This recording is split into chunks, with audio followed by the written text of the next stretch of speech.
یہ نیک مجالس، یہ میرے اکابر حضرات، ان کی نیک مجالس بڑی برکت ہوتی ہے۔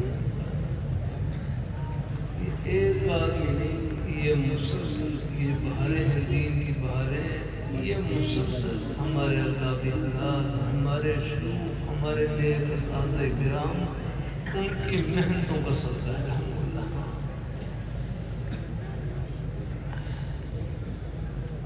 کبھی کبھی طلباء سے کر دیا جاتا ہے جتنا ثواب پڑھنے والے طلباء کو مل رہا ہے،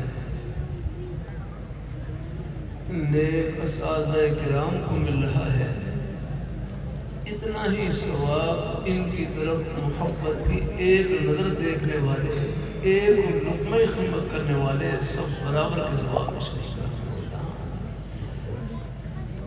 اللہ اپنی مہربانی، یہ پنکھا آپ کے اوپر لگا ہوا ہے، مجھے معلوم نہیں کس بھائی نے یہ پنکھا لگا رکھا ہے، یہ اللہ گھر تعمیر ہے، مدرسہ تعمیر ہے، ایک ایک اینٹ میں جس نے حصہ لے لیا، چاہے مسجد کے باہر کوئی تختی لگے نہ لگے، عرش پر تختی لگ گئی سی۔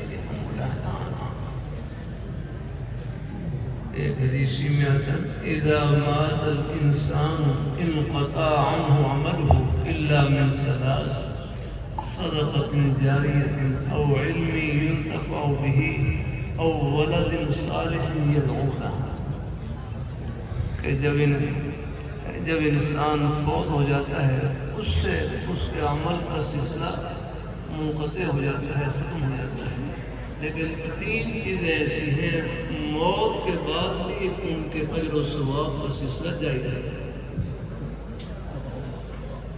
ان میں سے ایک صدقہ جاریہ والی، صدقہ جاریہ، کوئی ایسا خیر کا کام کر دیا کہ جس سے مخلوق خدا کو فائدہ پہنچا۔ اللہ اپنی مہربانی فرماتا ہے، صدقہ جاریہ والی۔ اب یہ اب یہ طلباء پڑھ رہے ہیں، یہ جب تک پڑھیں گے پھر آگے کس سے آگے پڑھیں گے، یہ دین کی حفاظت کرے، تسلسل ہے۔ اللہ نے اپنے دین کو قیامت تک باقی رکھنا ہے، بس دعا یہ کرتے رہا کریں ہمارے طلباء بھی، بچے بھی، سب کہ یا اللہ ذرے کے طور پر، ذریعے کے طور پر یا اللہ ہم سب کو قبول فرما۔ الحمدللہ، ہماری جان مال کو قبول فرما، ہمارے بچوں کو قبول فرما۔ اللہ تعالیٰ اپنی مہربانی فرمائے، پھر دین کی محبت اللہ نے ہر مسلمان کے سینے میں رکھی ہے۔ یہ ہمارے شہر کے احباب میں تشریف فرما ہے، آپ کے روزی کے بہانے یہ سب جنت کے بہانے، آپ کے روزی کے بہانے یہ سب جنت کے بہانے ہیں۔ ایک بھائی کہنے لگے دنیا دارالاسباب ہے، یہاں پر اللہ تعالیٰ نے ضرورتیں لگا رکھی ہیں، کھانے کی، پینے کی، رہائش کی، لباس کی، یہ مختلف قسم کی ضرورتیں لگا رکھی ہیں۔ ان ضرورتوں کو پورا کرنے کے لیے اللہ تعالیٰ نے بہانہ روزی کا رکھا ہوا ہے، اور حقیقت میں ان میں اللہ تعالیٰ نے اپنے بندوں کی کوئی نہ کوئی مجموعہ کیا اور کرنا کہ دنیا دارالاسباب ہے، یہاں پر اللہ تعالیٰ نے ضرورتیں لگا رکھی ہیں، کھانے کی، پینے کی، رہائش کی، لباس کی، مختلف قسم کی ضرورتیں لگا رکھی ہیں۔ ان ضرورتوں کو پورا کرنے کے لیے اللہ تعالیٰ نے بہانہ روزی کا رکھا ہوا ہے، اور حقیقت میں اس میں اپنے بندوں کی کوئی نہ کوئی مجموعہ کیا۔ آپ دیکھیں اللہ اپنی مہربانی فرما رہا ہے۔ شریعت مطہرہ اللہ تعالیٰ کی رحمت کی چھتری کا نام ہے۔ اللہ اگر شریعت مطہرہ مسجد میں، مدرسے میں اللہ تعالیٰ کی رحمت کا سایہ بن کر کھڑی ہوئی ہے، تو اسی طرح دکان میں بھی، دفتر میں بھی، کھیتی باڑی میں بھی، ہمارے روزی کے بہانوں میں بھی اللہ تعالیٰ کی رحمت کا سایہ بن کر کھڑی ہوئی ہے۔ یاد رکھنا، شریعت مطہرہ یہ ہمارے دنیا کے کسی بھی جائز کام کو نہیں چھڑواتی، ہر جائز کام میں جنت کی راہ بناتی ہے۔ اللہ کو دکان کو نہیں چھوڑواتی، دکان میں جنت کی رحمت آتی ہے، دفتر کو نہیں چھوڑواتی، دفتر میں جنت کی رحمت آتی ہے، کھیتی باڑی کو نہیں چھوڑواتی، کھیتی باڑی میں جنت کی رحمت آتی ہے۔ اب آپ پہلے دنوں میں طلبا شریف میں کتاب البیوع، بیع کتاب البیوع سے بیع شراء کے متعلق، خرید و فروخت کے متعلق احادیث پڑھے جاتا ہے۔ تو ایک بھائی طلباء کہنے لگے دیکھو یہ خرید و فروخت بیع شراء کے متعلق احادیث ہے، ان پر عمل کرنے کا موقع شاید ہمیں مسجد میں نہ ملے، ان پر عمل کرنے کا موقع مدرسے میں نہ ملے، ان پر عمل کرنے کا موقع بازار میں ملے گا، ان پر عمل کرنے کا موقع دکان میں ملے گا۔ ہم طلباء ان احادیث کے اوپر کیسے عمل کریں؟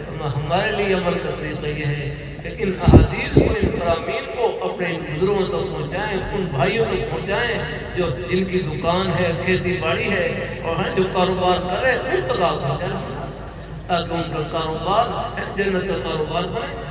عمل وہ کریں گے اور ثواب آپ کو ملے گا، ان کو ملے گا اور آپ کو ملے گا۔ تو حدیث شریف میں من دل علی خیر فہو کفاعلہ، جو کسی خیر کی بات پر، بھلائی کی بات پر رہنمائی کرے، جتنا ثواب عمل کرنے والے کو ملے گا اتنا ہی ثواب رہنمائی کرنے والے کو ملے گا۔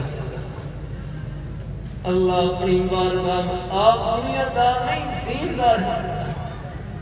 یہاں ایک بھائی ہے جن کی دکان ہو، ایک بھائی بتا دے جن کی دکان ہو، ایک بھائی ہے، کوئی ایک بھائی کھڑا ہوتا ہے، کوئی ایک نوجوان سے ایک بھائی بتا دے جن کی دکان ہو۔ اچھا جزاک اللہ، کیا نام بھائی کا؟ بھائی عبدالولی، بھائی عبدالولی، آپ اپنی دکان کو جنت کی دکان بنائیں اور انشاءاللہ یہ نہیں کہ میرے کہنے کے بعد بنے گی، انشاءاللہ پہلے سے ہی اپنے بھائی کی دکان جنت کی دکان ہے، انشاءاللہ میرا مسئلہ انشاءاللہ لے آپ اپنی دکان کو جنت کی دکان، اپنے دفتر کو جنت کا دفتر، اپنی کھیتی باڑی کو جنت کی کھیتی باڑی، اپنی ملازمت کو آخرت کی ملازمت۔ یہ روزی کا کوئی بھی بہانہ، بس سچائی سے روزی کا کوئی بھی بہانہ بس سچائی سے بھرا ہوا، امانت داری سے، اپنی حق حلال کی روزی سے، یہ بہانہ فرش کا نہیں، جنت کی ٹھنڈی ہوا ہو جاتی ہے۔ کبھی کہنے سننے میں کچھ لگ جاتا ہے، اللہ تعالیٰ سے معافی مانگ لی اور آئندہ کے لیے کوشش کر دی کہ وہاں رائے کے قریب کوٹ راجا کشن شہر ہے، وہاں جیسے میں ایک دن بات چیت نہیں جا رہا، سواری میں ایک بھائی بیٹھے، میرے ساتھ سواری میں ایک بھائی بیٹھے، وہ کہنے لگے میری رائے میں شوز کی دکان ہے، رائے میں شوز کی دکان، جوتوں کی دکان ہے۔ پھر خود ہی بتلانے لگے کہ میری دکان پر ایک گاہک آئے اور آ کر کہنے لگے مجھے چمڑے کا جوتا دے دو، گاہک کہنے لگے مجھے چمڑے کا جوتا دے دو۔ میں نے ان کو صاف کہہ دیا کہ میری دکان میں چمڑے کا جوتا نہیں ہے، سچی بات کہہ دی، میری دکان میں چمڑے کا جوتا نہیں ہے۔ تو بہرحال یہ سن کر وہ دکان سے باہر نکلے اور آگے چلے گئے، لیکن کچھ فاصلے پر جانے کے بعد پھر دوبارہ دکان میں واپس آئے اور آ کر کہنے لگے کہ مجھے آپ کی سچائی کھینچ کے لائی ہے، مجھے آپ کی سچائی کھینچ کے لائی ہے۔ پھر کہنے لگے چلو آپ کی دکان میں چمڑے کا جوتا نہیں ہے، اب آپ کا خیال میں کوئی اور اچھا جوتا ہو تو وہ دے۔ تو بھائی سچ بولنے میں نفع ہی نفع ہے، سچ بولنے میں کہیں گھاٹا نظر آئے وہ گھاٹا نہیں، وہ شیطان کا ڈراوا ہے۔ آپ جم جائیں نظر اللہ اپنی مہربانی فرمائے، اللہ اپنی بازار، اللہ اپنی ایک بات پورا مجمع دل میں بٹھا دے۔ چند دن پہلے، 3-4 دن پہلے جائے مدنیہ، وہاں سبق کے بعد میں باہر نکلا، مسجد کے دروازے پر کھڑا ہوا، ہمارے ہندوستان سے 2 مہمان تشریف لائے ہوئے، وہ کاروبار والے تبلیغ جماعت میں لگا رہے تھے، ان میں سے ایک پریشانی کے عالم میں کہنے لگے جو بھی کام کرتا ہوں وہ الٹا ہو جاتا ہے۔ پریشانی کے عالم میں مطلب یہ تھا کہ میں جو بھی کاروبار کرتا ہوں اس میں نقصان ہو جاتا ہے۔ تو قریب ایک بھائی کھڑے اور کہنے لگے آپ کا الٹا بھی سیدھا ہے، مسلمان کی الٹی بھی سیدھی حرکت ہے۔ جو کاروبار میں نقصان ہے، نقصان بس ہر وہ نقصان جس میں اللہ تعالیٰ صبر کی توفیق عطا فرما دے، دعا کی توفیق عطا فرما دے، اپنی بارگاہ میں جھولی بنانے کی توفیق عطا فرما دے. یہ دیکھنے میں نقصان ہے اور اندر سے جنت کی ٹھنڈی ہوا. ایک بات پورا مجمع دل میں بٹھا دے. پورا مجمع مسلمان کا گھاٹا نہیں ہے دل سے نکالتا ہے. مسلمان کا گھاٹا نہیں ہے دل سے نکالتا ہے. مسلمان کا گھاٹا اللہ تعالیٰ کی کوئی ناراضگی والی بات ہے.